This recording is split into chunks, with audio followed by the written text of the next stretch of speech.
It's time for This Week in WordPress, episode number 348, entitled, Do Alligators Taste Like Chicken? It was recorded on Monday the 15th of September 2025. My name's Nathan Wrigley, and today I am joined by Jess Frick, by Burnette, and by Marc Benzakein. It is a WordPress podcast, so we talk all about WordPress, but we talk about a lot of other things as well. We really do spend quite a lot of time talking about a whole host of WordPress events that are coming up in the near future. Some of them have some very different slants. Some of them are more corporate in nature. Some of them are philanthropic. Some of them are large. Some of them are small, but they all have something very nice and interesting to bring. We also spend a lot of time talking about the new things coming into Gutenberg and WordPress core. And we also spend quite a lot of time talking about AI, as you might expect. Anthropic are spending 1.5 billion to make one of their legal issues go away. TypePad, which is a bit of a WordPress.com rival, that's going out of existence. And there's a whole lot more we talk about, including a massive segue into alligators. Who knows why? It's all coming up next on This Week in WordPress. This episode of the WP Builds podcast is brought to you by GoDaddy Pro, the home of managed WordPress hosting that includes free domain, SSL, and 24/7 support. Bundle that with the Hub by GoDaddy Pro to unlock more free benefits to manage multiple sites in one place, invoice clients, and get 30% off new purchases. Find out more at go.me/WP Builds. And by Bluehost. Redefine your web hosting experience with Bluehost Cloud. Managed WordPress hosting that comes with lightning-fast websites, 100% network uptime, and 24/7 priority support. With Bluehost Cloud, the possibilities are out of this world. Experience it today at bluehost.com/cloud. And by Omnisend. Do you sell your stuff online? Then meet Omnisend. Yes, that Omnisend. The email and SMS tool that helps you make $73 for every dollar spent. The one that's so good, it's almost boring. Hate the excitement of roller coaster sales? Prefer a steady line going up? Try Omnisend today at omnisend.com. Hello. Lots of hellos. The audio from this thing is rubbish for the first 10 seconds. So I say hello a lot and it tends to iron out all of those problems. It is This Week in WordPress number 348. How many years is that? Divided by 52. It's quite a few. It's definitely over 6 episodes. I don't know, 5 years, something like that. We're here to talk about WordPress, as we always are. I am joined by a fabulous panel. Jess Frick, just in the nick of time, just got in there.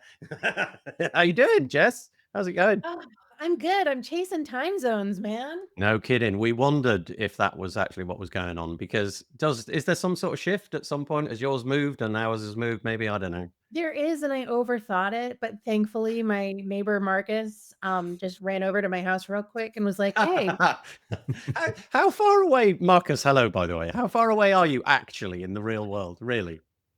About a 30-second drive. So, okay. Yeah. Wow. Really close. Okay. Yeah. And One yet day on this seen show, a I want you WordPress to event. leave, one of you to leave, and then pop off in the other one's house. That'd be kind of fun. So we've got our panel. I'll go around the houses properly. I've got Marc Benzakein to introduce as well, but we'll just go around the houses and say hi to everybody. So first off, Jess Frick. Recent appearances, Jess Frick did not have the little moniker that she's got now. It's shiny. It says General Manager, Rocket.net. I'll read the bio and then you can tell us all about this new role, because the bio says Jess is the general manager for Rocket.net. Additionally, she's a Diet Dr. Pepper devotee. I have no words. Rescue dog at Cat Mama, and a proud member of the Post Status and WP Minute communities.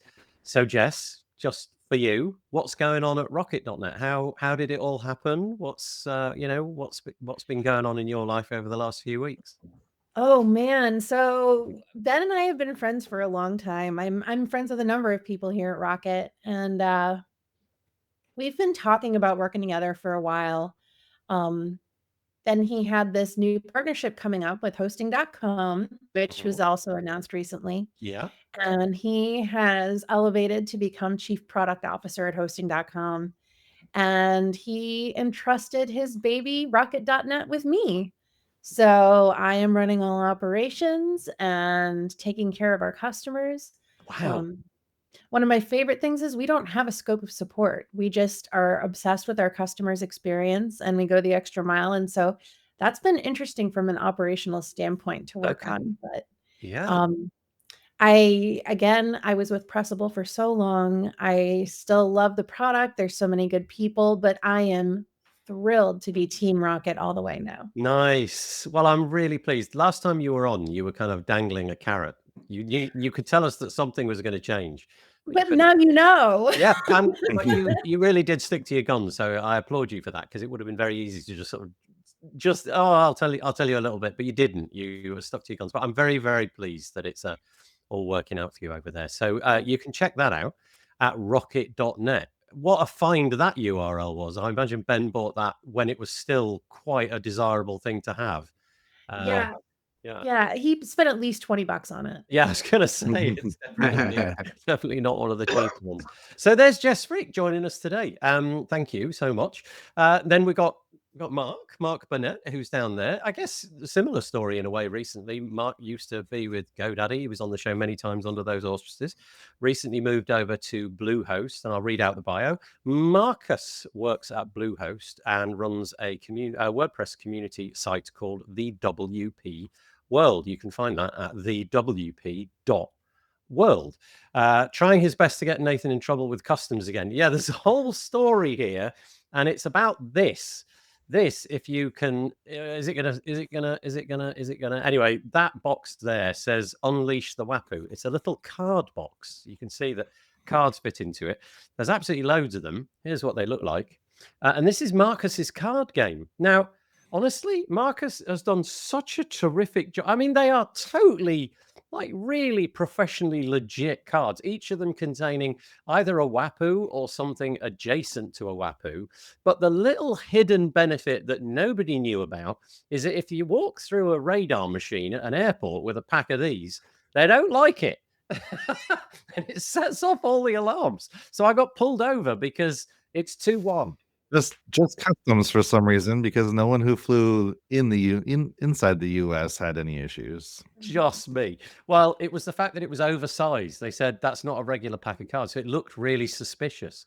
Anyway, No, you did, Nathan. It led to a conversation Yeah. with the people, like, what is that? What are these? And anyway, I tried to explain, but they sadly, Marcus, I wasn't able to sell any for you to the people at customs. They didn't get any of it. That's all right.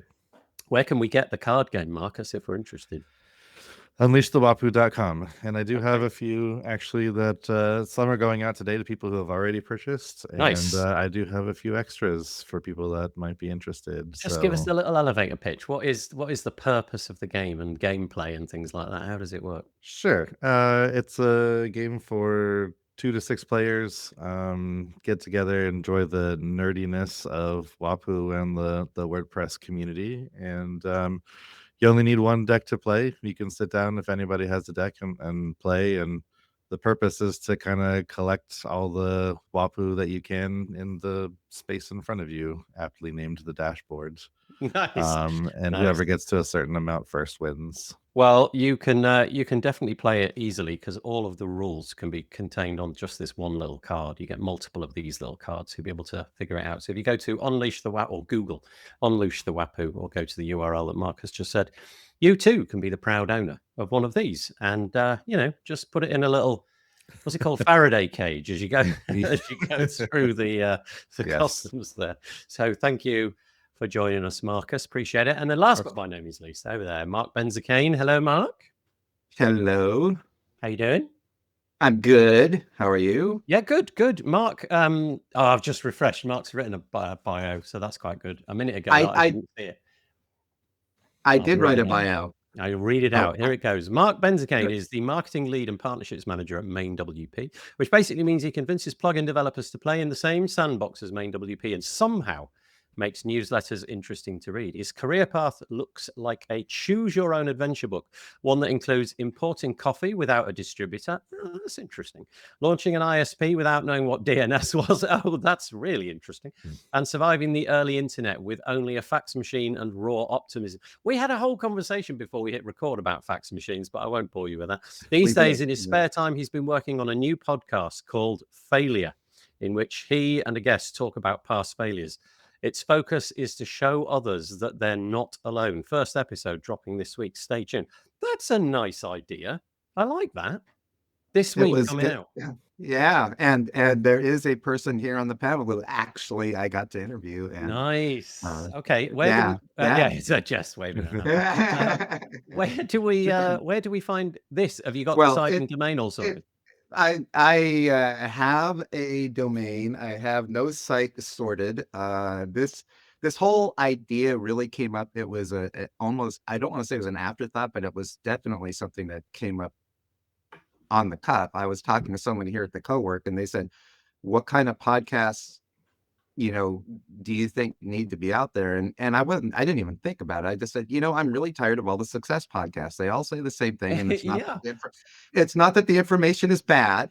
It's just, there needs to be a failure podcast. And she says, I would totally listen to that. And I said, And so why not? And so I have I think I have 8 of them in the can now. Oh, that nice. I'm trying to, and with more people, scheduled. And what I'm looking for right now is someone to edit the videos, because that's the thing. It's like, doing the interviews, it takes about an hour. But then there's okay, how do we make it look pretty? And then me making something look pretty, I can barely make myself look pretty, let alone anything else. So can I make a recommendation to you? Invest some time into a tool called Descript. Yeah, you've talked to me about that. It's definitely worth it. And if you get into some of the AI bits, whilst it won't publish it for you, you can tell it to edit the video and the AI will take a stab at it. And then in the editing interface, you can tweak it if you're not happy with how it goes. And so have a look at that. Also, it'll be distributed on YouTube to start with, but then it'll go beyond all that if it turns into something, major. I've never promoted this on this podcast, but I'm going to do a bit of self-promotion for a tool that I have been working on with a very nice chap, very friendly guy called Dan Maybe. He's the clever one. I'm the guy that just talks about it. And it's this thing. Let me just put it on the screen. And it might be interesting to you because you're just starting a podcast. It's called Podcast Plus. And it's a WordPress plugin that allows you to, like, let's say, for example, you've got an RSS feed. So in your case, it might be YouTube or something like that. It will suck it in to your WordPress website. And if you, tell it whenever a new episode drops, it will create a post, draft it, or make it live. But the cool bit, the best bit, is we've built a player which you build up using blocks. So instead of it being that kind of typical rectangle, which you copy an iframe out of, you build all of the component parts however the heck you want. So the play button is a block, and the fast forward button is a block, and the featured image is a block, and the description is a block. And you build them in an interface, save it, and say, I want it to look like that. And you can really make it whatever the heck you like. So go check it out. Cool. Podcasterplus.com. So there you go. Question for you, Nathan. So where does the file go? The file is hosted on your hosting service. So in the same way that you have a website, Rocket.net, Bluehost, whatever, and you've got a hosting over there, typically a podcaster will pay for, not just typically, almost, I would say 99.99% of podcasters will pay a subscription fee to a hosting company, but the hosting company is specific to podcasts. And what they do is when you upload an episode, that's basically what you do is you go in, you say, create new episode, you give it the audio file, and you write a description and you write the title and what have you. And then it'll produce an RSS feed, and we consume the we consume the RSS feed. So it's hosted elsewhere, typically, if that makes sense. Did I explain that very well? Yeah. Oh, I get it. Yeah. Cool. So it's a fun little thing. We're going to probably start launching it maybe next week, maybe the week after. It's basically finished. and ready to go. And it's at podcasterplus.com. Anyway, less of that. Let's just do a quick run through of a few bits and pieces. First, bits of housekeeping, if you don't mind, just to get everybody sort of figured out what's going on.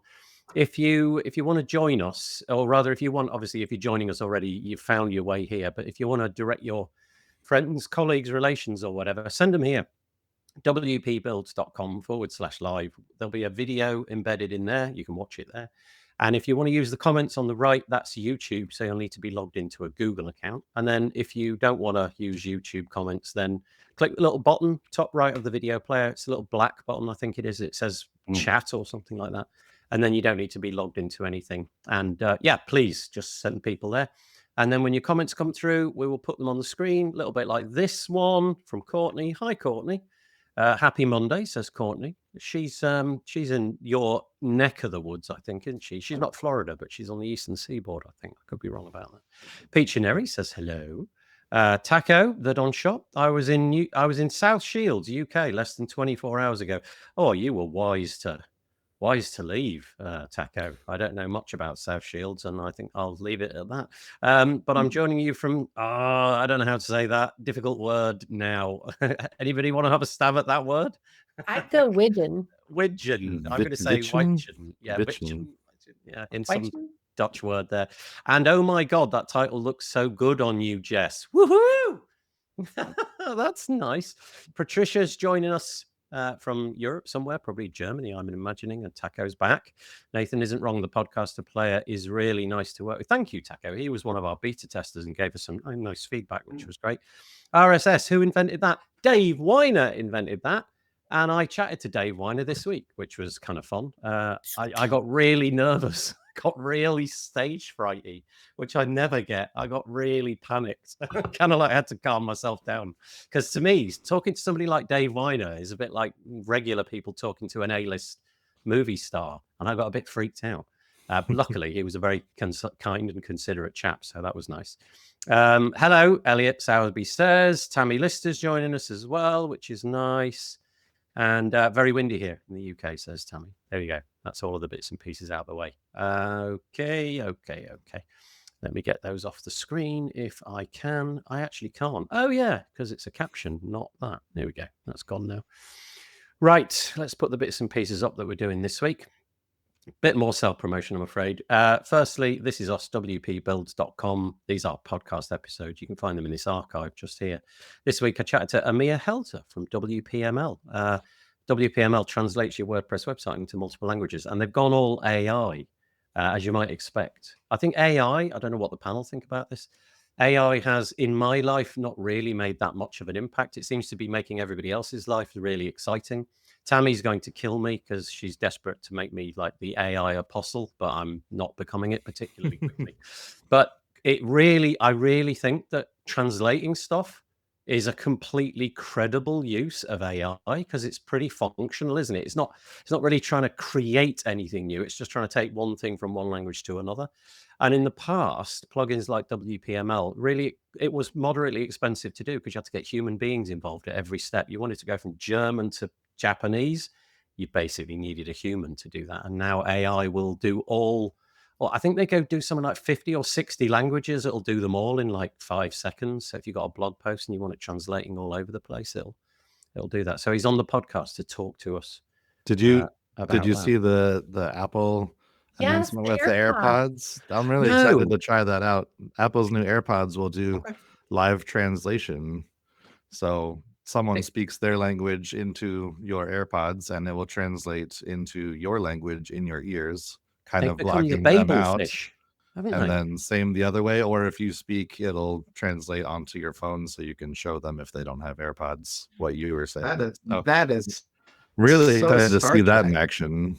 Yeah. Can I ask a question about that? Because that's really exciting. Firstly, how does that differ from what Google's been doing? Obviously, maybe not inside of an earpiece, but is the technology bound in the headphones? So it's not like you probably do need an iPhone, I'm imagining, to make the connection and what have you, but it Yeah, it doesn't uses require. Apple's Siri's Apple Intelligence or whatever for I don't think it's a whole lot different than what Google's been doing. Okay. Just But they've Apple packaged will it up in an market it. Apple-y Yeah. beautiful way, no doubt. And the other question I have, and I don't know if you've got an answer to this, is does it have like that pregnant pause, or does it translate it in real time? So as the person is saying the word, does it basically come out at the speed at which they're speaking?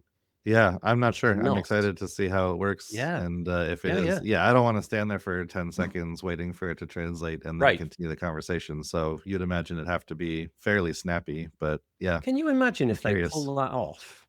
Can you imagine how profoundly different the world will be if they Yeah. actually pull that off?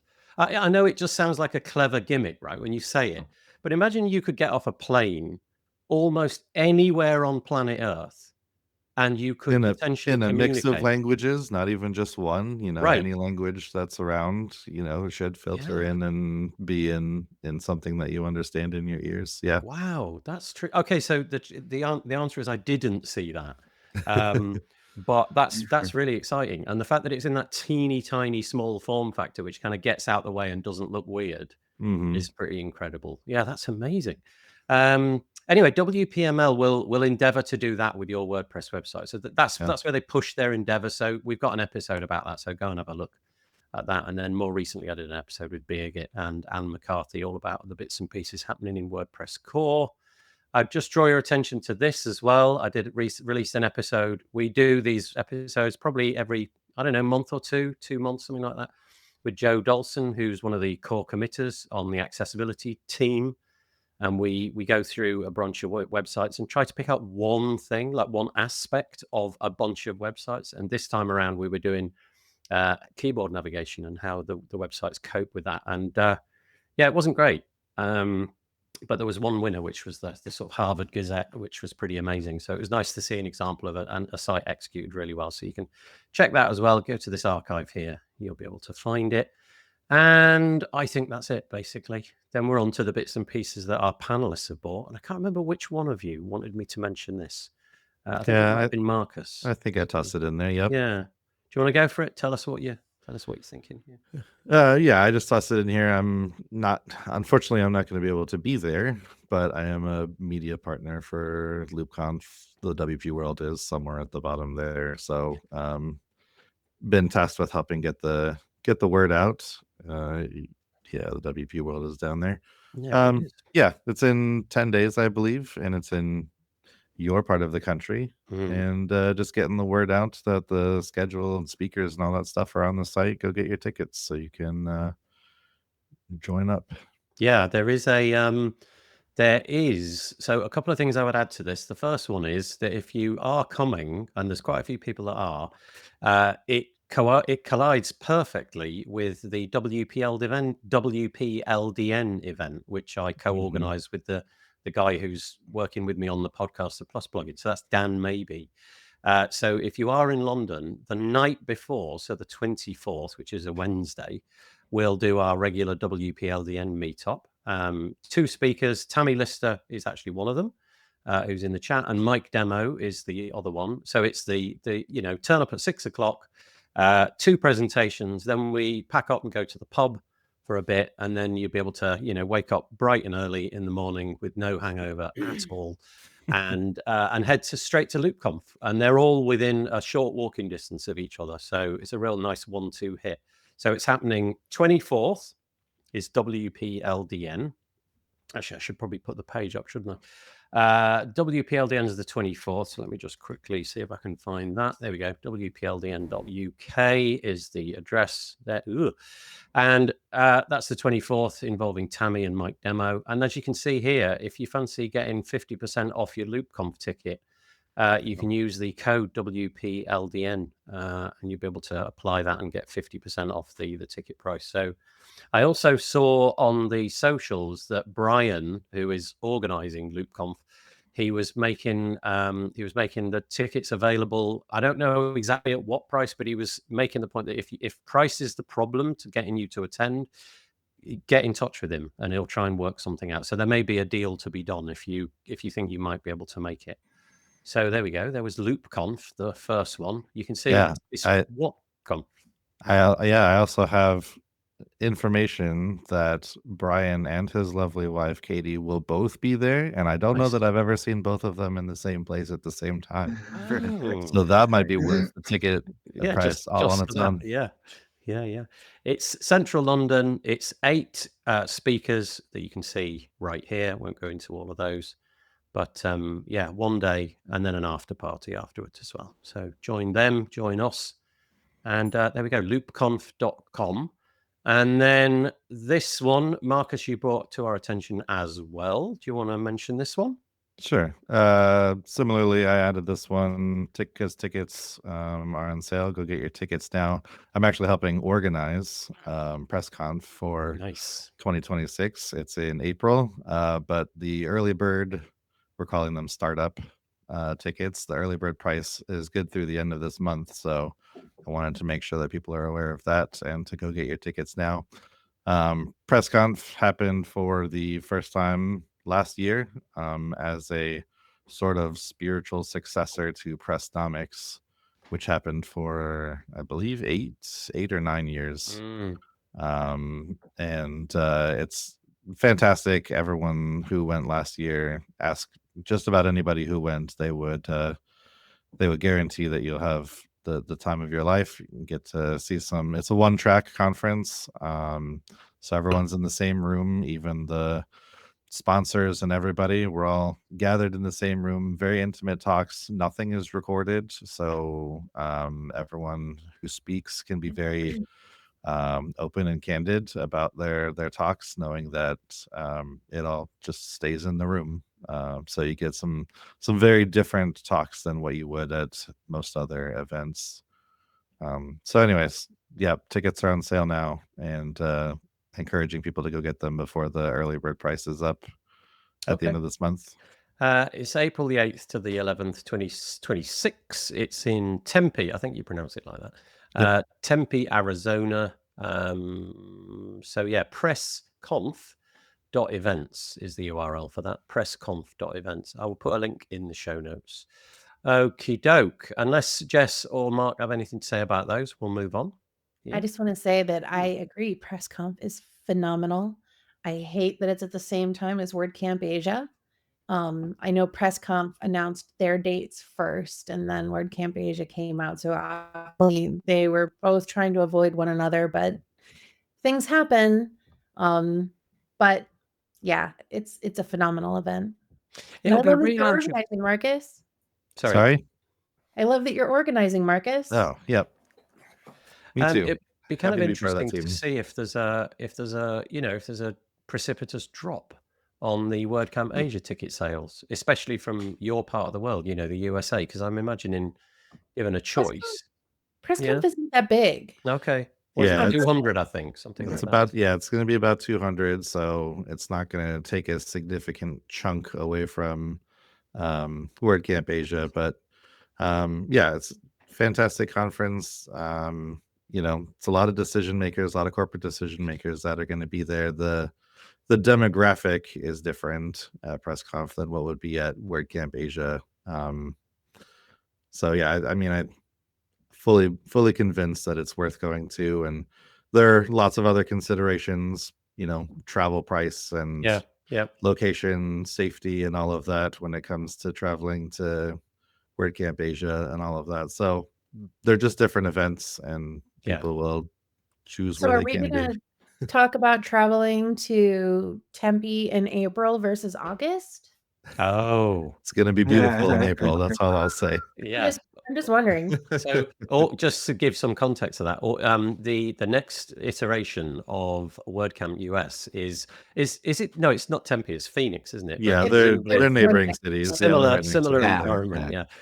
This one's in April, and by that point, I imagine the temperature is just sort of climbing up, and it's actually probably really nice. Whereas in August, my understanding is that it's fairly brutal. By the time you get to August, it's pretty in degrees centigrade, you're into the 40s or something like that. But it's a dry heat. Okay, So that's what people say. Yeah. Yeah. Still very hot. But okay, so we'll come to loads more events in a minute, but there's at least 2 for you. Well, 3 actually. WPLDN, LoopConf, and PressConf. Check those all out. Let's get to the WordPressy bits. Actually, just before we do that, I'll just go to a few of the comments because we've got a few here. Tammy's all saying she talk, gave though. up on me for a bit. She'll convince me eventually. I think you will. I think it will convince me, but I think AI and translations are a particularly sweet spot. I don't think I've got any reservations about that. And Tammy also says yes, and that's also a safety thing for those traveling. I presume she's talking about WordCamp. Sorry, I think that was about the AirPods. the and AirPods. Oh, being okay. able to understand Oh, what's yeah. going on Yeah, around yeah, you. yeah. You're not standing there with your translator book. Yeah. So translations, says Taco, work really well if the AI has enough understanding of the context. Otherwise, you get really bad translation mistakes in mind. Oh, that's interesting. I imagine, as with all Can tech, happen. this will only get better. It will never get worse. And so if the entry from Apple is all right, then I imagine it'll just get better than all right each time. However, Peachinary says, yeah, but you still need a human to check the translation. The things that come out can be hilarious. Good point. Amir wasn't sort of trying on the podcast that we recorded. He wasn't trying to make the point that it's just sort of set it and forget it. I think a human has to be in the loop there, doesn't it? So yeah, that's a good point. Hilarious is also a best case scenario. Yeah. Can Download come out very bad. Just brings up your competitors or what have you. There has to be a delay. So this is the AirPods. There has to be a delay because of the order of the words in sentences is different between languages. That's a good point. Yeah. I wonder when, can you imagine how fiendishly complicated this puzzle is to unpick? Like figuring out, okay, I'm pretty sure they've got to the end of that bit. Okay, translate, go. That must be a heck of a lot of engineering. And Patricia says about the card game, I once got pulled at the airport security for a stack of business cards, same as the game. It creates a block that can be suspicious, could be a box with something inside. Yeah, they just didn't like the fact that there were all these parallel lines. I think they thought it looked like electric circuits or something like that. So that was kind of interesting. Taco says, I royally, and then he's put underscores, hate WordCamp Asia and PressCons having conflicting dates.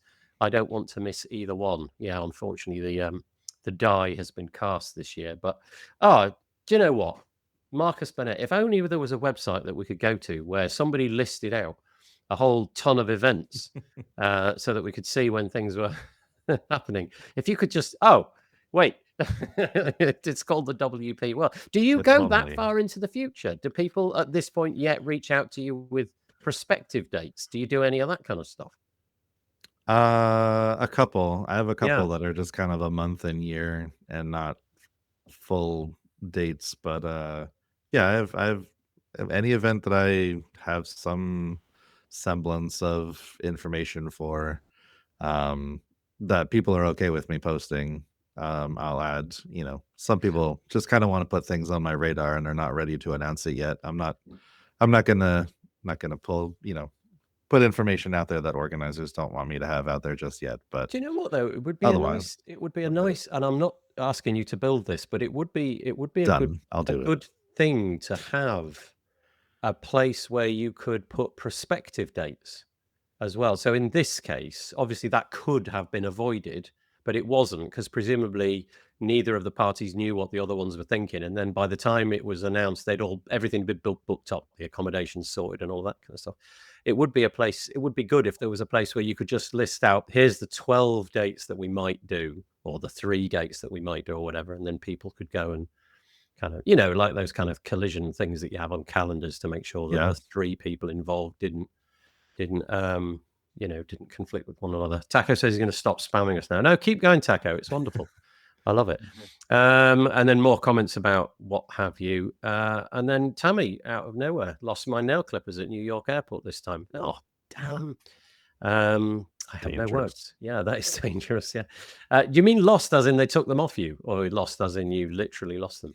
Right, up to this then. Let's put this on the screen. What's new for developers? This is Ryan Welcher. back to WordPressy stuff now. What's new for developers? This is an article which comes out typically once a month, something like that. As you can see from the table of contents, there's absolutely loads in here.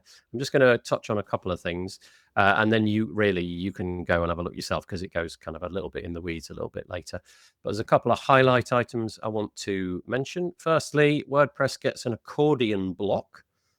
Not exactly brand new, but there we are. You now get the option to add an accordion.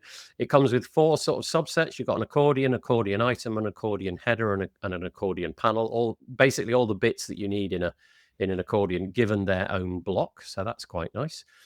You can also style input elements, so form elements with theme.json, a bit nerdy and technical perhaps for this one. Data views has received some updates as well, which we'll touch on in a moment. And then there's a few bits surrounding AI and Playground as well. I'd encourage you to go and read that. Kind of jumping off a bit from there, we got this What's New in Gutenberg piece, 21.6. And you can see that the accordion thing is mentioned again. There's a little video of how it works. Basically, all your accordion needs are now taken care of inside of the core block editor, which is quite nice. If you've been using data views, and especially their grid interface, you now have a few more options. You can basically just get rid of a few things. So, for example, titles can be hidden, and you can now interact with the different panels in the grid by hovering over them. So you now no longer have to sort of click inside and open multiple menus, which is nice. Here's the bit that we were talking about. Select, drop down, and text inputs are now supported with global styles. So, for example, you could tell, I don't know, your website, I want to have a white border with a background, a border radius of 3 pixels, which is white on all form elements. You can do that now via theme JSON and a few other bits. I don't know if any of that excites any of you, but I thought I'd mention it. If it doesn't, I will just move on. If you've got anything to add, I'll pause for a second and you can hop in. I'm actually excited about the accordion thing, just I know. because I dealt with it over the weekend, and I just couldn't get it right. I hardly ever do website development, but when I do, I have to remember how to do things, because it's, and it's like I'm sitting here fighting with what I think should be the most basic thing, and hopefully this will resolve that. But I finally got it working. But it's kind of curious that in the old world of things like page builders or a plugin which would have done accordions for you, you basically had one little panel and you would set everything up in there. Now that everything's been atomized as a block, I actually think, although in the end it's better, I think it's quite counterintuitive that you have to, like, you've got this parent container, then you've got a block, and then inside of that you've got the content which fits in the accordion, and it's not necessarily obvious if you're not familiar with it. Opening up the inspector on the left hand side and clicking on the different bits and pieces, it's not always that straightforward. It took me far longer than it should have. But, what happens if you put an accordion container outside of the accordion? Does it? I don't know. Block, you kind of could, right? This is exactly the sort of thing which somebody's going to do right away, though, isn't it? Let's test and find out. Let's see if that's possible. I bet Tammy in the comments can figure it out. I was thinking if you put an accordion within an accordion and then did another accordion, well, how does that? Yeah, accordions all the way down. Accordionception. Yeah, basically. I don't know what would happen, but I imagine something would go wrong, because I'm guessing that it's dependent upon that. That correct sound. You'd spend the next 4 hours trying to figure out which block you need to do. That's what will happen. Yeah. And so that would be kind of curious. I'm sure, Marcus, as you've said, it would be trivially easy to drag out child accordion blocks from their parent container. But in a way, you'd want to protect that, wouldn't you? You'd want to have a UI where that were not possible, where you couldn't do that. But I bet you can. Tammy says you kill Wapus if you do that. Okay. Each time you do that, one of these cards. That's all. Don't do it. Don't do it. I don't know, but I think, Marcus, you're absolutely right. It will definitely be possible. So there we go. Anybody else want to talk about those couple of things? If not, I'll just move on. You ready? Moving on, it is.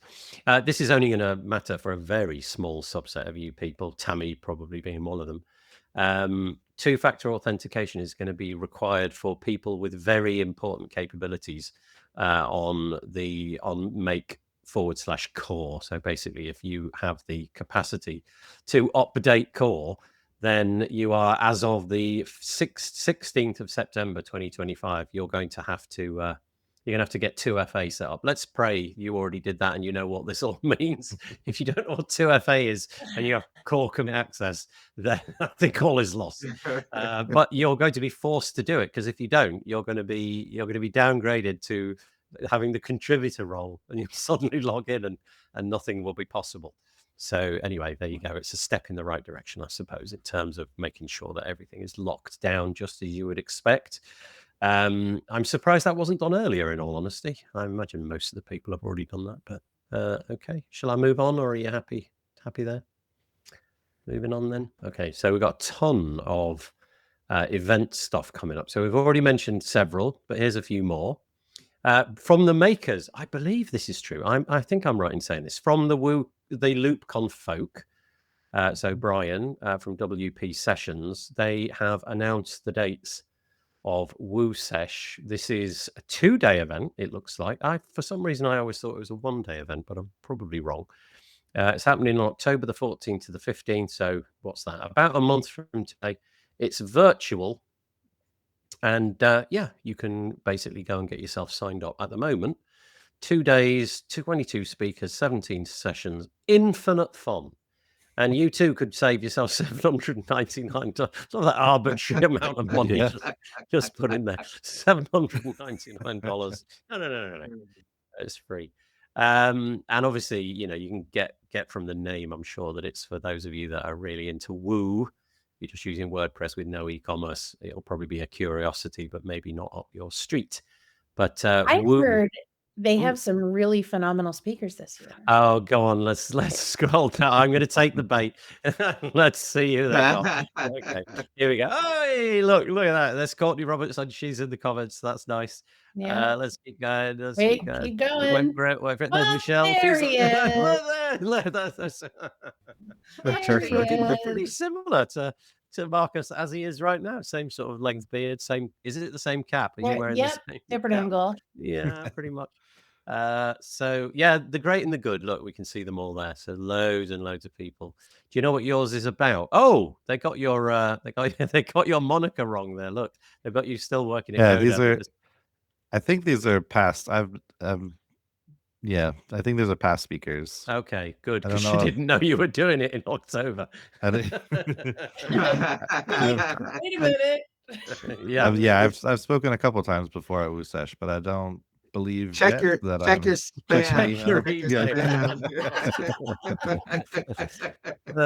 That's okay, great. Yeah, well, in which case I guess that website needs updating. But anyway, here we go. Look, here's the actual. No, so yeah, this is last year's. Definitely needs a bit of an update. So they've obviously just launched it into the wild and got a few bits and pieces to take care of. But if you're into it, well, maybe this year it'll be $799. Maybe it will. It'll actually cost loads. You better sign up. Yeah, better sign up. Anyway, there it is. So it's available. You can go and check it out. Okay, and then moving on, let's go to. I'm just going to move things out of order a little bit. Let's put that one first. This one came across my radar. I think it was in Devinder. So Devinder does a really nice newsletter which drops every Monday. It's called the WP Weekly. You perhaps receive it already. And he's got a section where he talks about events and things like that. And this was one that I'd not heard of. So this is coming up in more or less exactly a month. I have translated this using Google Translate. So apologies if the language is not what was intended. But it's called WP Agency Forum. The URL is exactly that, wpagencyforum.com.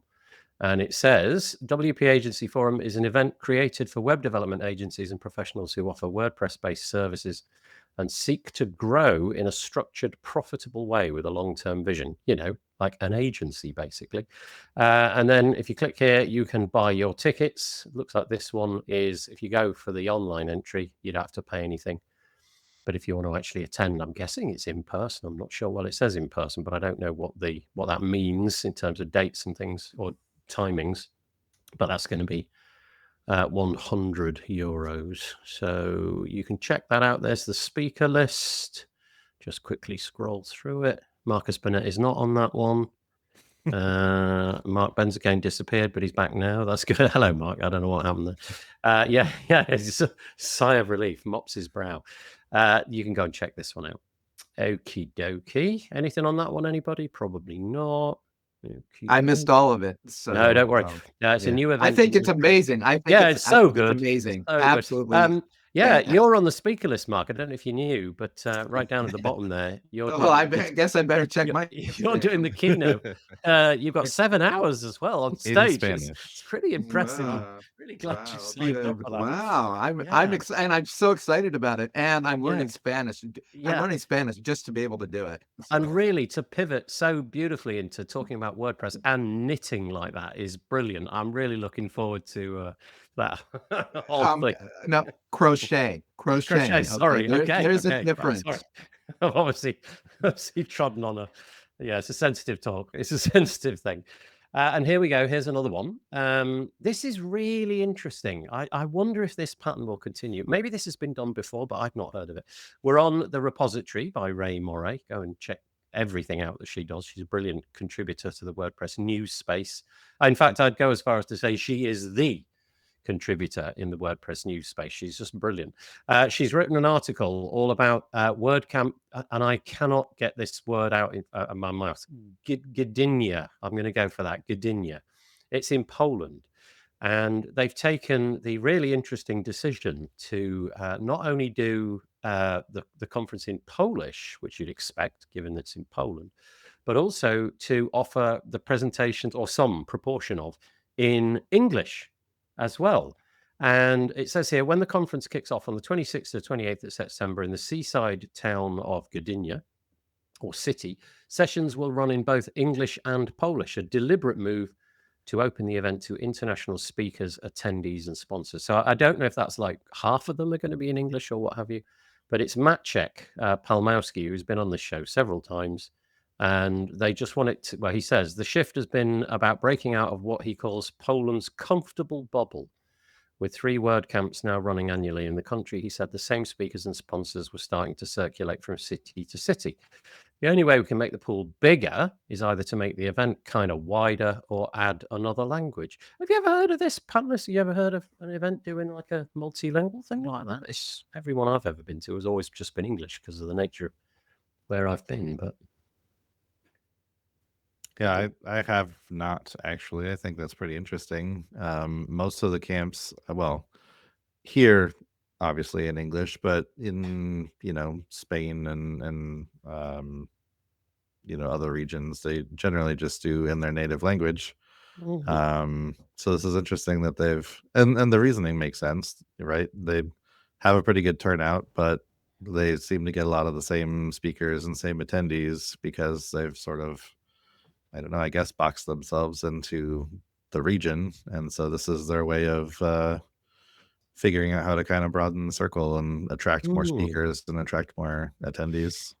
Tokyo, apparently, says Tammy, was one of the places that has done this in the past. Yeah, I guess if you're in a little ecosystem, I don't know what the WordPress community is like in Poland, but from what Maciek said in that article, it sounds like maybe it was just a recycling of the same people going around, and so just widen it a little bit, offer it to English-speaking contributors as well. It's kind of interesting. I'm kind of torn a little bit, actually, because I think the English-speaking world get a fairly good crack of the whip when it comes to WordPress events, if you know what I mean. If you turn up to more or less anything that's large, like the flagship events, it's mainly done in English. Sure. So, yeah, I mean, I obviously can't criticize this because it's what that community wants to experiment with, but there's a side of me which kind of wishes that it was available to grow in just by using its native language, but I guess that is probably not the case.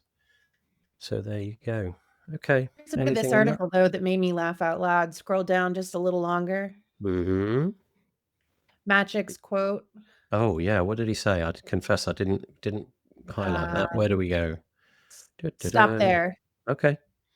Maciek said, one of the craziest things I learned this year is how much it costs to hire a pirate ship for an hour. The things you learn when organizing a WordCamp. Yeah, I mean, it can get very expensive like once you get into pirate ship hiring. That's a whole nother podcast. And then there's the Polish pirates versus like the Spanish pirates. Yeah. Like, it's a whole thing. It's robbery. I feel like there's a whole podcast thing in that, how expensive it is to hire a pirate ship. Over to you, Marc Benzakein. You're into making new podcasts. This is a bit It's like a you. catchy session title for Yeah. for Hang on, let me write an that event down. session. Wait a sec. Pirate podcast. Right. Okay. I'm going to write that one down as the possible title of this. Here we go. Pirate podcast. Yeah, the craziest There's thing I lots- ever did with a WordCamp was I tried to get Henry Winkler to show up to the WordCamp Milwaukee one The year, and fonts.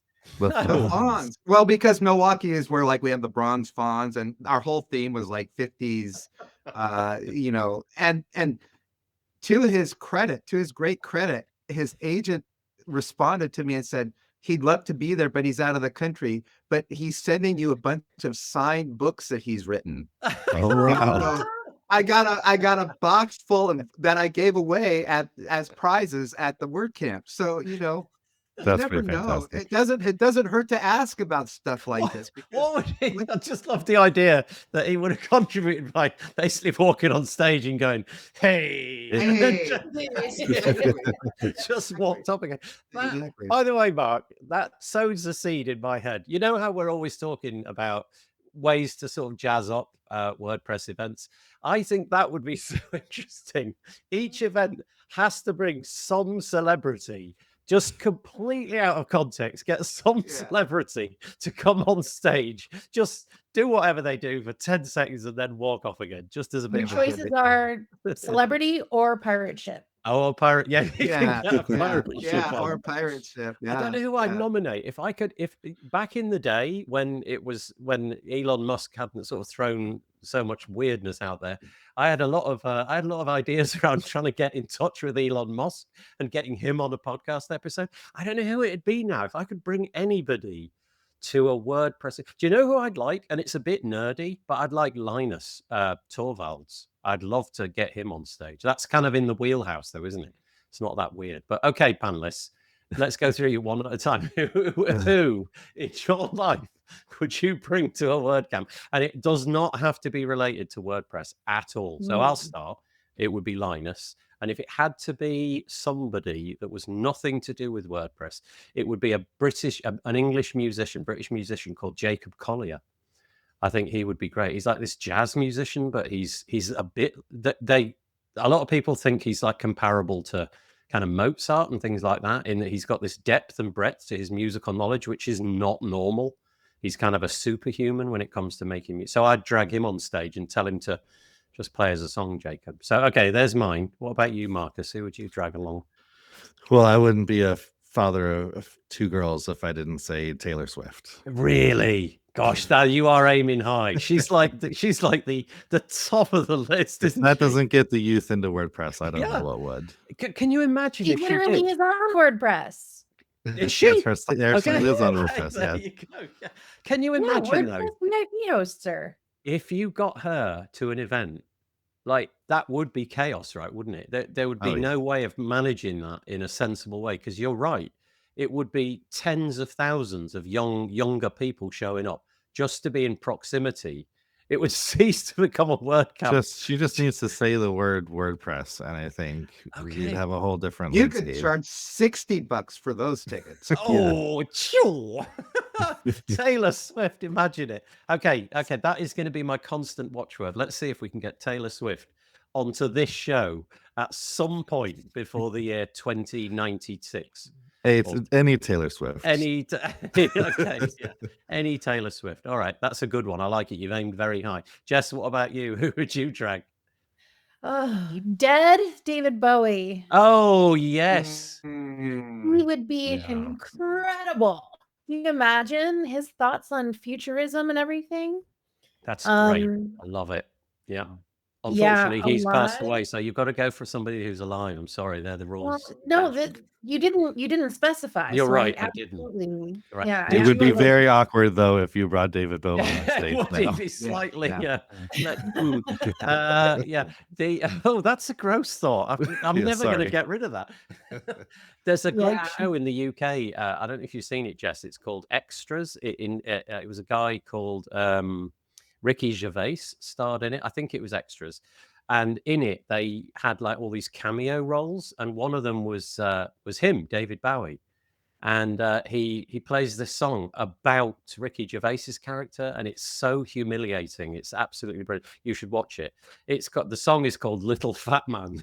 Oh my God, that is It's really really funny. good. It's really, really good. Okay, so there we go. We've got Taylor Swift. We've got Jacob Collier. We have got who did you just say? David Bowie. My memory. And finally to Marcus. I know you've said one already, but now that we've introduced it properly, who would it be? It would be between two people. Either I'm a big comedy fan. I'd either want Mel Brooks or Martin Short as Jiminy Glick.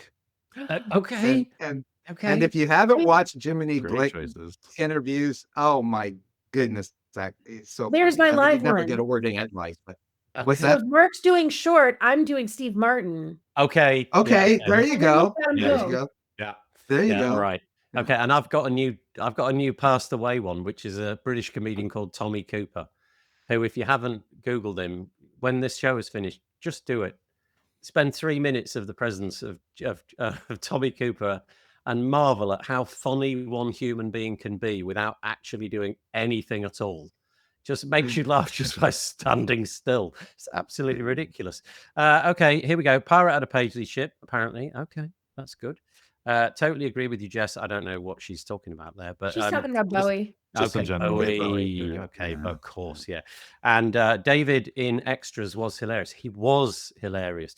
The premise of that show was brilliant. It was a. So, have you heard of Ricky Gervais? He did The Office, the original Office, yeah. and Yeah, he yeah. became quite famous, I believe.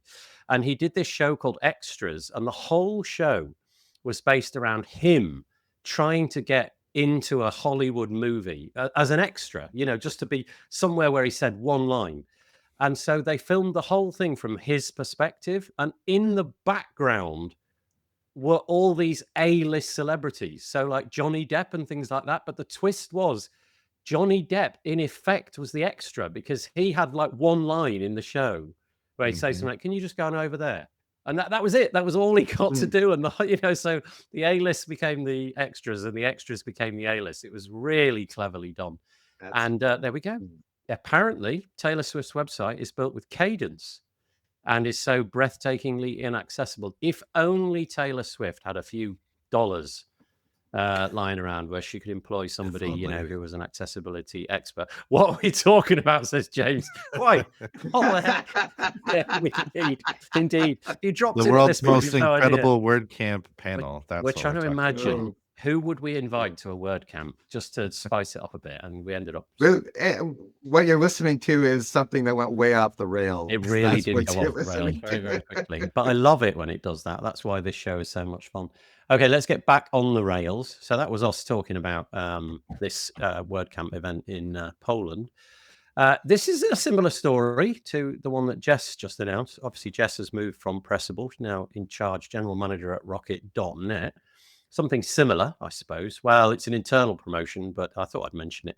I don't know John Penland, but John Penland seems to have had a really amazing story over at Kinsta.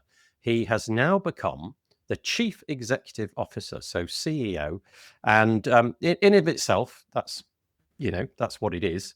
We've all heard of Kinsta and what have you. But I just like this, actually.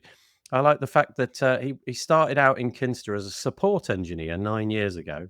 And he's risen through the ranks, number of roles in sales, operations, customer success, right up to chief executive officer. And so I really don't have anything more to say than that, other than that the fact that he's worked there for ages means that, it says here, the CEO transition is not expected to bring major shifts, as he's been with the company and involved in leadership for many years. So not having met him or know much about him, I guess I'd just say congratulations to John for your success over there. Okay, right. More events. This time, WordCamp Asia. If you are going to go to WordCamp Asia, it's in Mumbai this year, India, for the first time. It's quite exciting. You will have to, of course, as Marcus said, pick between it and PressConf. That's right, isn't it? That's the conflict, PressConf and this, yeah. Correct. But if you are going to make it and you fancy going, then they need speakers, as they always do, and that call for speakers has now opened. This is a really great page. I know this is ridiculous and sort of getting in the weeds a bit. I feel some of the pages aren't done as well as this, so I'm not calling out any other page, but this page has been done, I think, really, really well, because it demonstrates everything you need to know if you feel like applying. So what kind of talks could you do? Lightning, regular, joint sessions, hands-on workshop. What can you speak about? And they've limited, which is curious, they've limited you to a certain arrangement of topics: AI, business, marketing and growth, community contributions and culture development, technical topics, design and user experience workshop. Maybe they're not limiting you, but they're steering Yeah, that you. kind of covers most of it. Yeah, it kind of covers everything, doesn't it? But it's nice that it just supports you through that process. Where might you fit in? And then how you might go about actually creating your sessions and keep it real and all of those kind of things and what have you. And then you can see the dates and what have you. And if you fancy joining, you click this button here and you'll end up on a Google form, which tells you that you've got until Halloween 2025 in order to make your submission. So you've got absolutely ages, lots and lots of planning gone into this. So there we go. That, I think, is the last piece of event news. And then I just want to say, please they have done such a nice job putting together WordCamp Asia this year. I am fortunate to get to work with two of the organizers. Nice. And so I get to hear a little more than I think most people do. But I think that this is going to be one of the best years yet. So proud of the team. I have a sneaking suspicion, just because of where it is this year and I'm going to use the word hunger. The hunger for WordPress in Asia seems to be remarkable. It seems to be something which is really on the rise, growing, a really credible career path and those kind of things. And the fact that it's going to be in a country of 1.4 billion people, and we know that some of the big hitting agencies and development houses are coming out of India. I'm going to predict that this will be the biggest event that WordPress has ever seen. I don't actually know if it has the capacity to be that. In other words, can the venue support, let's say 3,000 or 4,000 or something like that? But it really wouldn't surprise me. I think in many cases, sadly, a lot of the people from India who would have been to other events maybe find the whole process of, let's say, visa application just as one of the hurdles. Maybe that was enough to stifle that event in terms of numbers, but I've got a feeling this is going to be a whopper.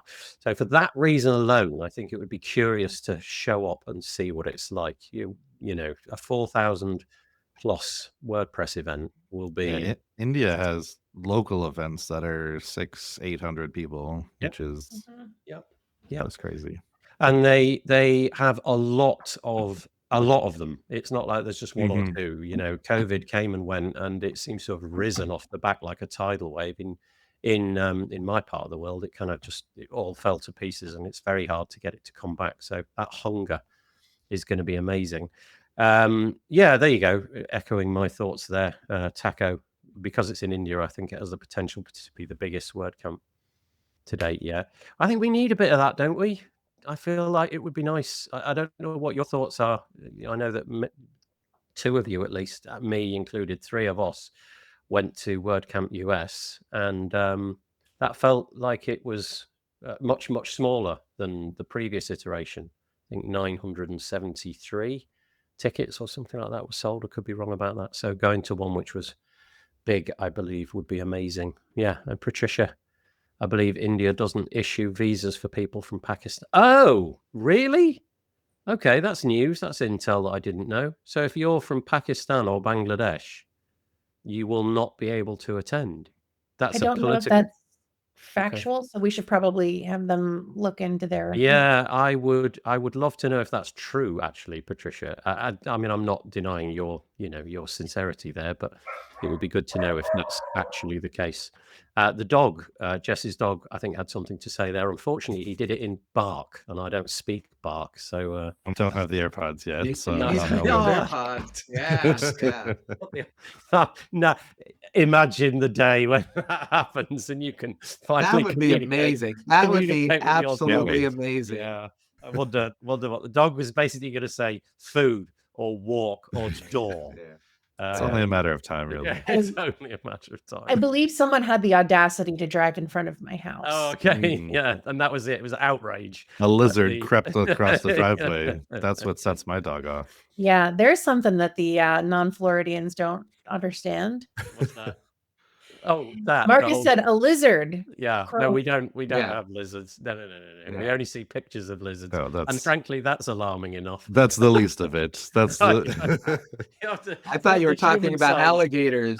I thought you were talking about alligators. in that's happened Florida. too, but Do you Yeah. actually get alligators like in the environment? Like, do they wander about sometimes? So Marcus and I live near a lake that next to the Everglades is the most populous body of water in the entire United States for alligators. And it's Yep. because that's where they take the alligators that they find in people's pools and backyards and stuff.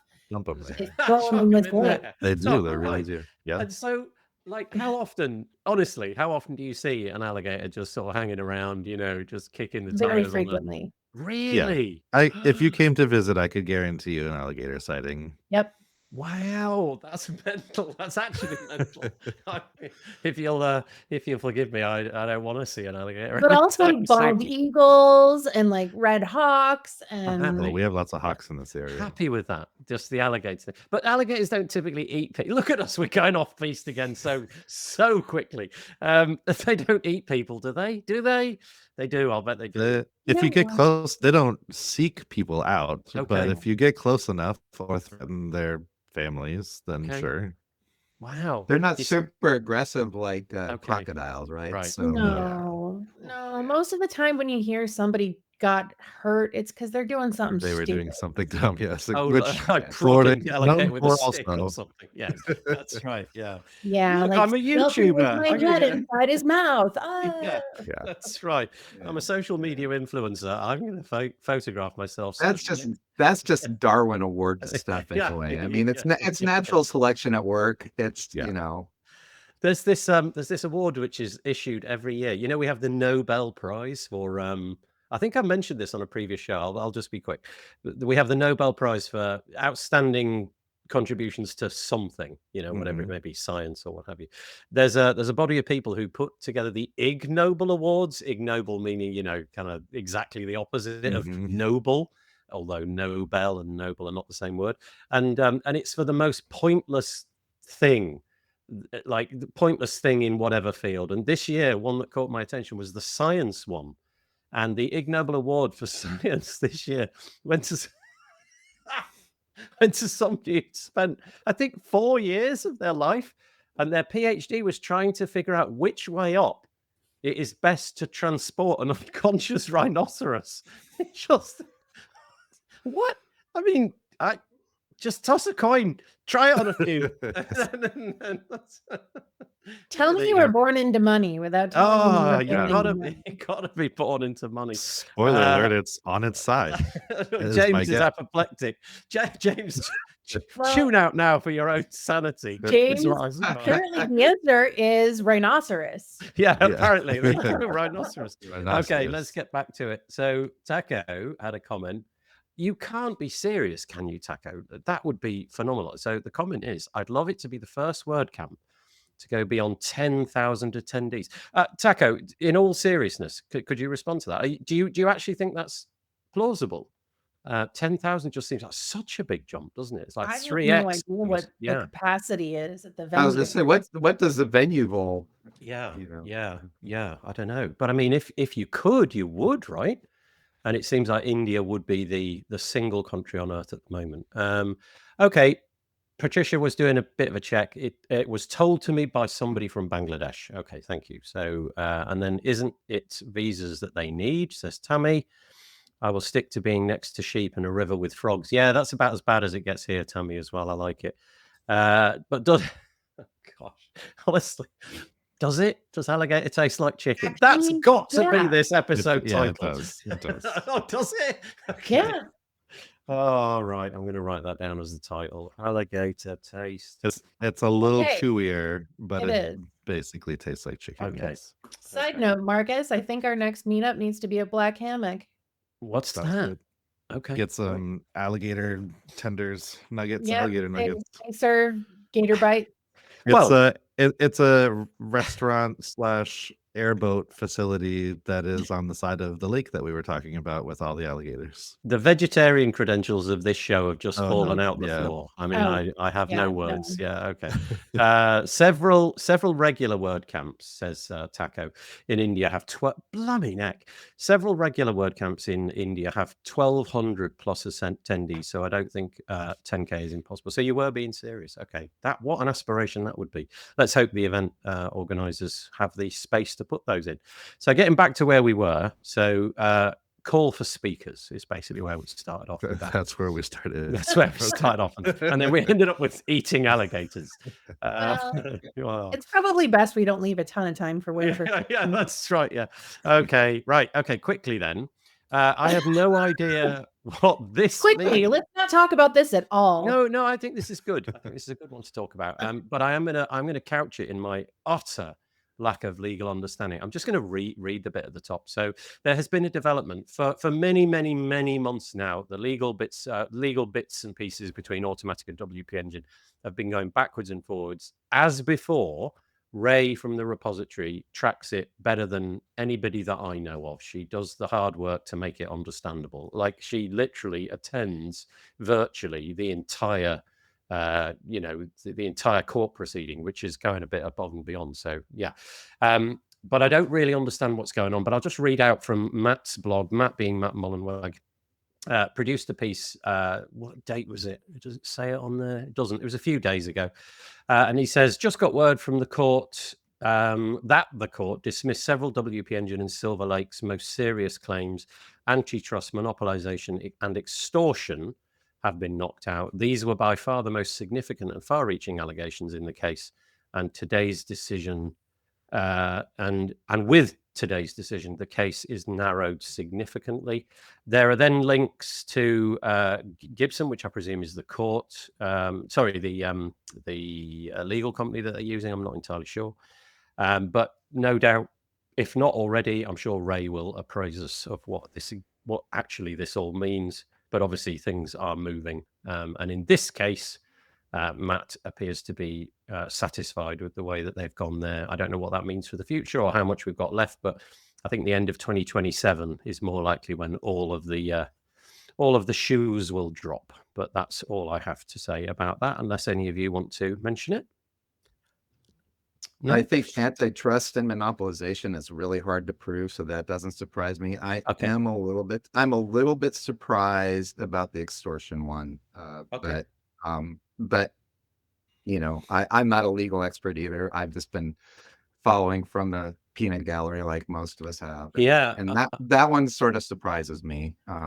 But it'll be interesting to see where the rest of them go. And like you said, Ray will be able to put out a really good piece on all of this, explaining it in words we all understand. Well, and the interesting thing about that is, even when Ray does her absolute best, I still have to read it 2 or 3 times to get any kind of level of comprehension. The thickness of it and the depth of it all and the minutiae of it all kind of makes it almost impossible for my tiny brain to follow what's going. And because there's such long periods of time between that thing and the next thing, I kind of lose context as well. So I can't really keep a track of, well, okay, where does that fit in? So anyway, it's over to the lawyers, but something has been decided. Something has been thrown out by the court. Courtney says, so getting back to that, Cloudfest Europe, that was 10,000 people, so it can be done. Man, though, that was... They had an entire theme park. Yeah, they got a theme park, I mean, they got all the fun going on there.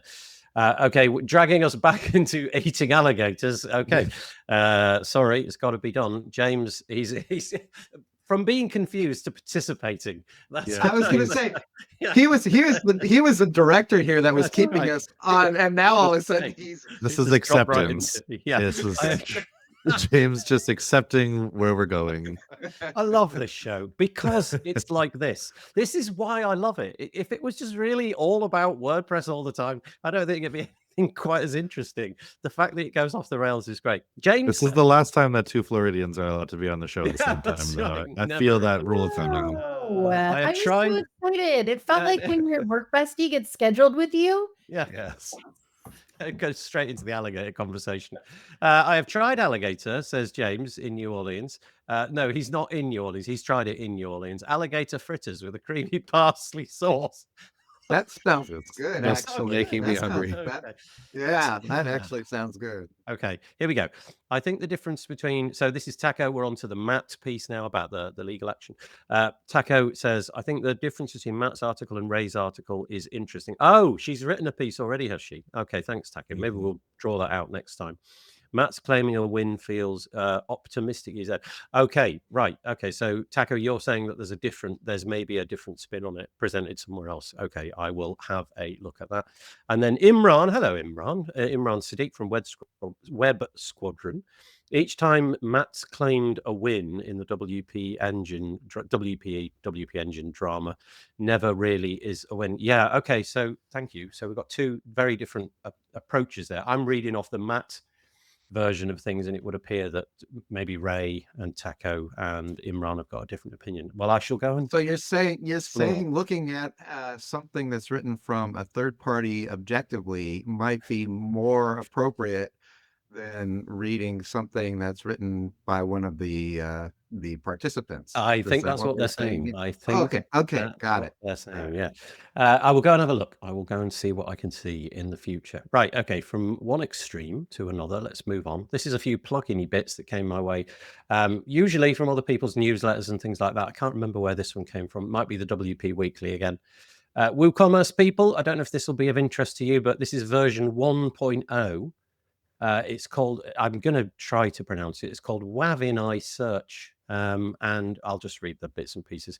Enhance your WooCommerce store with WAVinI Search, the smart and customizable search solution for transforming the way your customers shop. And I'll just read one more sentence. Unlike standard WooCommerce search, WAVinI delivers instant, relevant, and accurate results, helping users find what they want faster and boosting your store's conversions. When I read it, I saw this phrase, token-based search algorithm, which made me feel like AI was a part of it, because that's the only context in which I've really heard tokens being used. So I don't know if that's the case, but maybe it's worth checking out. I don't know. But anyway, there's that. Anybody? I'll move on. Yeah. Okay. Back to AI, They though. can somehow fix search query loads, then I'm sure it'll be helpful. I just don't know how it works. Okay. Yeah, my guess is the AI at the end of WAVinI is intentional, that it is in some way AI powered. Yeah, WordPress and WooCommerce search is one of those things that we're just going to continue to battle with. So if anybody comes up with a really great one, have at it. Okay, thank you, Isn't it Taco. amazing that after all these years, we're still working on like a search that works? Oh, yeah. Yeah. And I mean, Well, they work. It just takes forever. Yeah. Sure. They work. Yeah. Right. Well, if you think about it, every time you do something like a Google search, the context that's added into that is so immense. And now just going from that list of links to something much more personalized is pretty, I mean, it's amazing. You imagine what's going on in the background. And we've just got this basic search, which takes absolutely ages. It does seem like, because of the grunt work that they've got going on in the back end, they can do a lot, can't they? Whereas little old hosting company. Stakes for commerce, though. If you can get really good search for commerce and increase conversions, you get the right products in front of the right people that can make a real difference. So Right. Taco clearly good hosting. Oh yeah, there you go. Thank you. I wonder who you'd be recommending in that scenario, Jess Frick from Rocket.net. I wonder which. Obviously, Bluehost. Yeah. Oh, did you hear that? That was the first insult I think I've ever heard on this show. Okay, I'm just kidding. We don't actually need to be on this show together anymore. Jess, if you just get in your car. We're still getting alligator nuggets to his house. Still getting alligators. I think you each need to get a lawn sign. You need to have a lawn sign that says Rocket.net, and Marcus needs to have one that says Bluehost. Yeah, and I can move you so that Be the Ah. battle that nobody in our community understands. That's right. Yeah. No Like, one. I don't understand the Uh, art signs. I'd say, Jess, just nip round there during the night and just put a couple of alligators on his lawn. Show him who's boss. That's all there is to it. Taco knows the team apparently. If we look at the plugin again, you can see at the top it says by Servilia. I'm going to go with that, Servilia or Vilii AI. It's got at the end. He says the team is really nice and skilled. So curious to see what they've built. And the Peacemaker. The peace. There you go. I like blue rockets as well. That's good. I like it. Saved by the Taco. Very good. Love it. Thank you for your contribution, Taco. Always the Let's take it diplomat. down. Always the diplomat. If you have very large pockets, then get into the AI business, because it would appear that, $1.5 billion is the kind of amount that you may have to hand over to people whose data you stole or took. So this is the Anthropic story. Last week, they agreed to a 1.5. Oh, it's barely able to say it. 1.5 billion. Just say that out loud. It's $1,500 million that they are giving because in order to train their Claude model, they went out and ripped a load of books, and the authors, as you'd imagine, were not entirely happy with that. And so in order to make this go away, they're offering to give each eligible, I think it's not author, I think it's eligible book, $3,000 each. So add it all up, it comes to $1.5 billion. Obviously, if you've got lots and lots of books like Stephen King may have, I'm just making his name up, I have no idea if he's got anything to do with this lawsuit. This may be worth tens of thousands to you, potentially, I don't know. Hundreds in his case. But yeah, and it really does go to show the kind of the basis upon which the stuff that we're now using all over the place, AI all over, is kind of built on a bit of a shaky foundation, or at least a foundation which, if you can satisfy it financially, is solid. But if the authors in this case of books are going to come after you, what an eye-watering number of dollars that is. That's just insane. Anybody want to comment I just on read that Perplexity is being sued by Encyclopedia Britannica. Yep. Similar issues. And I think we're going to continue seeing this. And I do kind of wonder. So one of my favorite movies ever is Boondock Saints. And the director famously made no money on it because he had most of his contracting, finances tied up in VHS distribution. And of course it got pirated, and then everybody, cult classic, and the guy made no money until like Boondock Saints 2. I kind of wonder how that's going to play out in this world of AI and the lawsuits and, IP ownership, and, how many authors are not even going to see a penny of their work being, redistributed by AIs because some, book publisher had digital rights, or some weird little clause somewhere. It'll be really, really interesting to see what that means, and also how people will be interested in distributing their content going forward as a result. That's the bit that's kind of interesting to me, is this bit here. For publishers and creators, sorry, here we go. If you rely on AI tools in content workflows, provenance now matters more. So this is me and you, nothing to do with Anthropic per se, but if we've been using an AI and producing content off the back of it, I don't know how you would ever kind of notice that the content from a particular author had been used. And obviously this lawsuit presumably sweeps that whole thing away from Anthropic anyway. But it does raise the question that if your content was consumed by an AI and somebody kind of, with an AI's help, spins up another bit of content which is similar to yours in some obvious way. It's interesting. I've seen a few bits online where people have created a brand new, utterly unique bit of content, literally just made up a spurious kind of band or something like that, and then written articles about them, only to find that, if you then go a few days later to an AI and ask it information about it, it knows about them and it takes your stuff as being true because it's the only stuff it can find. So it's kind of fascinating, but it's caveat emptor, really. We get what we wish for. They're definitely built on our product, and I'm still on the fence. I don't really know where I sit on that, because I want the open web. I want everything to, if you put something on the web, I want it to be free and available for everybody to consume. It's where it becomes transformative. I don't know where that where that line in the sand is. You have Yeah. very different laws in the US around things like free speech and things like that. So, Well, yeah, like my- what constitutes a remix as Yep. opposed to derivative. Yep. But also just the capacity to say, no, I never agreed to any of this. I put my stuff online. Yeah, sure, I did that. But I had the expectation that you would come to my website, or at least a search engine would drive traffic in my direction so that I would benefit from it.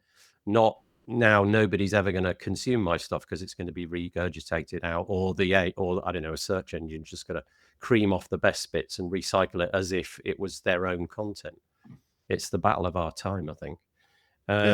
It's a lot of money too, obviously 1.5 billion, but I wonder too if it's just kind of cost of doing business for some of these, because while the article says that they're going to destroy the pirated books, the data's already the training data is already there. They're not going back through training data and pulling that stuff out, as far as I could tell. They're just agreeing to scrap the pirated copies of books that they have. Oh, is that what it is? They're just going to delete that corpus of information, are they? Yeah, Right. that's what it looked like in the article. Okay, but the training data is done. That information is already in their models. And yes. already... Okay. Yeah. So it's So it's just a cost for them. Okay, we got caught. We paid the bill, and now all this data is in our training model. I think Taco sums it up really well here, actually. Thank you, Taco. As always, very cogent and thoughtful analysis. In a couple of sentences, he's summed it up nicely. Open and free are not the same. I often conflate the two things as being the same, I think, in some way. When talking about the open web, we need companies making money if we want the web to be sustainable. That's it in a nutshell, isn't it? It feels like the AI is a winner takes all kind of mentality. Which doesn't feel like it's in everybody's best interest. I'm sure it will be in the interest of the VCs and the shareholders in those AI companies, but it doesn't seem to have the long-term interests of all of us out there. Anyway, there you go. So hopefully, if you've got a book, or indeed, as Davidson said, if you've got a non-existent book, you can go and see if you can get $3,000 out of Anthropic for the book that you never wrote. That sounds good. A couple of hat tips this week. A couple of bits I wanted to mention. Firstly, this one from Remkus. This is far too technical. Remkus de Vries, he's often on this show. Far too technical to go into here. Sorry, I was trying to get rid of that caption. There we go. Let me put that back. And he, in this piece, talks about the WordPress loading sequence, all about technically what happens when you visit a WordPress page. What are the bits and pieces which are occurring? And as you can see, if you can see this, I'm scrolling and scrolling, and there's a lot. One thing that I want to know, Remkus, is what the heck is this font? I want to know. Yeah, I was like, what's going on with these headers, man? Look at this. Look at this letter A, for example. Look at the way the kind of it looks like there's this like pointy bit here, and there's a fold here. Same with the D there. Exploding. I'm loving it. It's really nice, but I wonder if it's a custom one that he's got, because I've never seen that before. Anyway, so that's the first piece, and then the next piece is he's been hard at work, Remkus, on a speed up your website. It's called the Complete Blueprint for Blazing Fast WordPress Sites. He's been talking about this with me and many other people for many, many months, and he's been sort of finessing it and getting it all done. It's now ready to go. So I'm going to just point you to the URL. It's within WordPress. No, it's not. It's within wp.com/courses/make WordPress fast. And each of those words is hyphenated. But if you just go back to remkusdevries.com and then you click on the courses section, you'll be able to see it's here as well. And it is a really, really deep dive into how to make how to pick up if your WordPress website is not as quick as it should be. Obviously, one component, which two of the panelists here would be interested in, would be the hosting side, but there's a ton of other stuff going on. And in 25 modules, he breaks it all down. So if this is your bag, you want your WordPress site speeding up, then go and check it out. There we go. Right, we're fast running out of time. Okay, shall we end here? Let me just see what the other bit... Oh, let's just mourn this for a bit, shall we? A tear to your eye. WordPress didn't have to win the battle of the CMSs, but it kind of did. there were lots of potential rivals back in the day, and this was one of them. This was coming from TypePad. The story here is that TypePad is going out of existence. It'd be a bit like WordPress.com, I think. That would be the best way to describe it.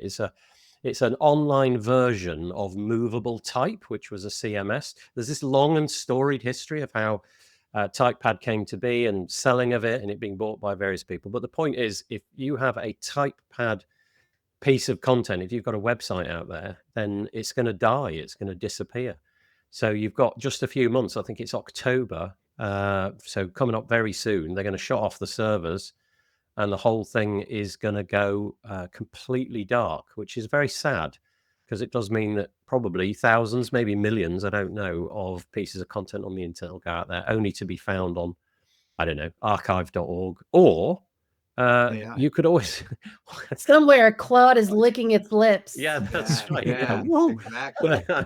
But you could bring them over to WordPress, of course. I imagine there's tools and services to do just I didn't get a chance to read this. Is Movable Type isn't going away, just TypePad. Is it possible for people to move? So this just goes back to the argument of owning your own content, right? And being able to move it. So if you host a movable type site somewhere, can you move your TypePad site to elsewhere still on movable type? Or I don't know. The way CMS is still hanging around. I believe. Yeah, the CMS is still hanging around. So this, I think, is a bit like the .com version of WordPress, where you pay a subscription fee, and your content will exist until you stop paying the subscription fee.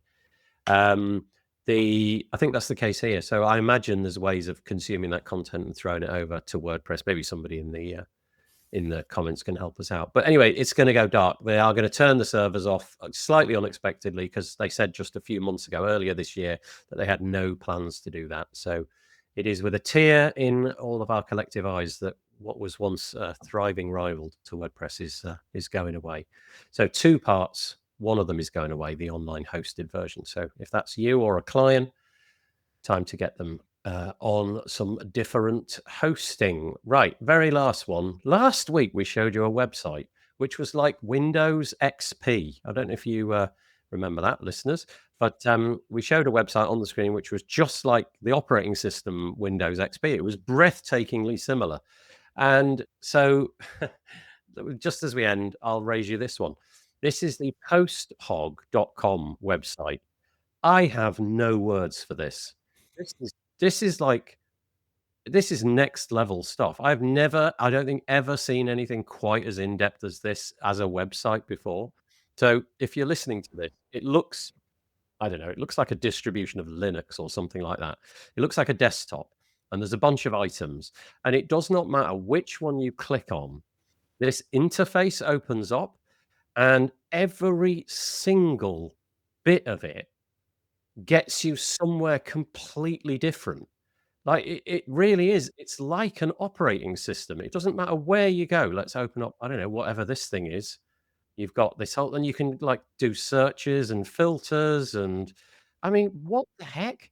I spent a lot of time on this. Oh, I mean, literally, if I started work on this now, I would be like the age of Gandalf, and I still wouldn't be anywhere near finishing it. It's just absolutely blooming ridiculous. Here's their doc session. So anyway, I would just say go and have a play, because it's absolutely remarkable. It's go to the pricing, though. I think pricing was one of my favorite parts. Okay. The calculator over there on the left. On the left. Pricing. Okay, we get a They had a box with a disc. That's my favorite. That was it in the day. Pay as you. But isn't it amazing? Oh, and the best bit, my favorite bit that I discovered, I think it was in trash. Was it in trash? Yeah, if you go into the trash, they've actually filled the trash off, and one of them is employees' feet pictures. Oh boy! They've actually put pictures of their employees' feet. And labeled them things like plenty of feet, questionable decisions, lobster toes, and so on. But I mean, what the heck? This is the stuff that's just in the bin, like long-term. Anyway, I just think it's a completely remarkable website. Yeah, absolutely amazing. Phenomenal. It's absolutely amazing. You're right. There you go, posthog.com. God knows whether they'll get any sales generated from it. It's a SaaS app. I don't Lots even of know what it traffic, does. though. That's Yeah, lots of traffic, I'm sure, just because it's a lot of fun.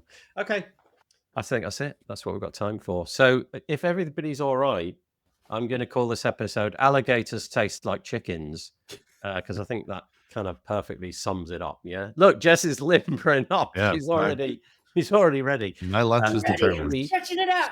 The humiliating hand wave time. Has everybody got their hands at the ready? Mark, are you able to join us in this? Marcus, that's lovely. There we go. Thank you so much. I will use that. This episode will come out on, tomorrow, the 16th of September, as an audio podcast. That's why we do it, really, to get it to you in audio format. That's the whole point. But it's nice to get everybody on the screen. That's lovely too. So it only remains for me to say thank you to Jess Frick, the General Manager at Rocket.net. Also to Marcus Burnette from the WP world, as well as Bluehost, and Marc Benzakein from Main WP. Thanks for joining us.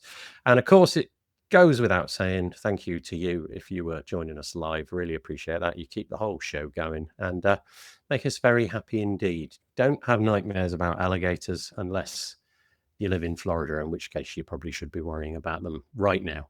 See you next week. Take it easy. Bye. Bye. Bye. Bye. Bye. Bye. Bye. Bye.